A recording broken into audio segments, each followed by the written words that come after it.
Imagine two professionals who start their careers at exactly the same time. Same company, same role, same performance level. They're identical on paper. One decides to stay with the company long term. The other leaves every 2 to 3 years, moving between organizations. At first, staying feels like the safer choice. The person who stays builds more context about how things work. They accumulate more trust with leadership. They get more responsibility. It feels like progress. But over time, something subtle starts to happen. Something most people don't notice until it's too late. The person who stays begins accumulating what's called institutional knowledge. They understand the internal systems deeply. They know the politics, the processes, the unwritten rules. This knowledge is genuinely valuable, but here's the problem: it's only valuable inside that one organization. Meanwhile, their compensation becomes anchored to negotiations they made years ago. Their salary is based on what they asked for when they had less information about their market value. Each annual raise is a percentage increase on that original, often undervalued base. Their skills also become specialized to one particular environment. They become experts at how their specific company operates, but that expertise doesn't necessarily transfer to other organizations. Now let's look at the person who moves every few years. Each time they switch companies, they reset their market value. They're negotiating fresh, with current information about what the market pays for their skills.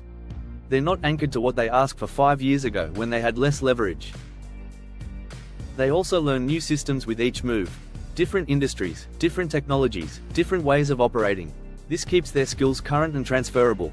They remain legible to the broader market, not just one internal system. 10 years pass. Now let's compare where these two professionals are. The loyal employee who stayed is definitely more experienced within their organization. They know things no one else knows. They've seen multiple product cycles. They understand the company deeply. But they're also more vulnerable. Their salary has crept up through annual raises. They're now at the top of their compensation band. They cost significantly more than someone who was hired externally 2 years ago to do similar work. When cost pressure arrives, whether it's a recession, a restructuring, or simply quarterly earnings pressure, tenure doesn't protect them. In fact, it exposes them.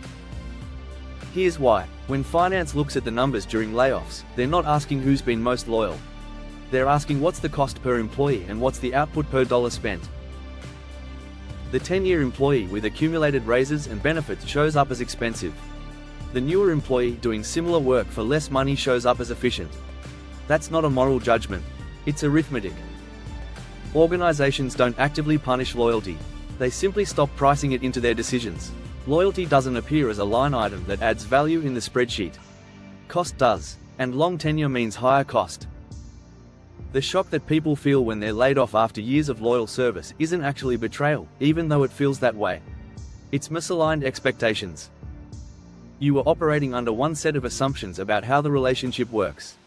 The organization was operating under completely different assumptions, and those assumptions diverged years ago.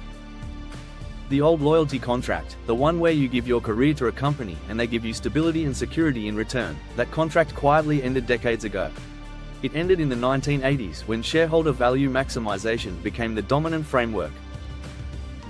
But only one side noticed. Organizations changed how they operate. Employees kept honoring the old agreement. Here's the uncomfortable truth: loyalty itself isn't wrong.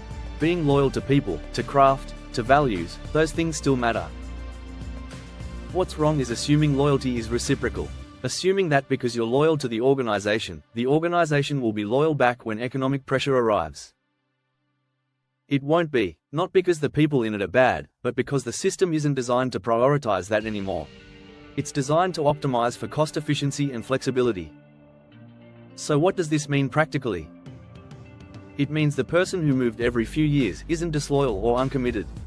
They're operating with clarity about what the employment relationship actually is, a mutual exchange of value that lasts as long as it benefits both parties.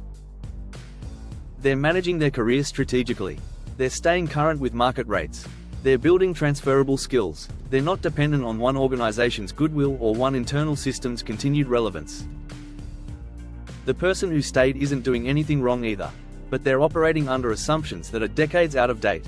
And that gap between assumption and reality becomes dangerous when economic conditions shift. The question isn't whether you should be loyal. You can be loyal, but the question you need to answer is, how long are you willing to honor a contract that the other party already abandoned? How long are you willing to build value that only exists in one context? How long are you willing to let your compensation lag behind market rates? How long are you willing to accumulate company-specific knowledge instead of transferable skills? These aren't moral questions, they're strategic ones, and the answer is different for everyone based on their situation, their risk tolerance, and their goals. But what's not different is the reality of how the system actually works. Organizations optimize for flexibility and cost. They don't optimize for rewarding tenure. Understanding that doesn't make you cynical. It makes you clear, and clarity is what allows you to make informed decisions about your career instead of operating on assumptions that stopped being true 30 years ago. The employment relationship changed. The only question is whether you're going to keep operating like it didn't.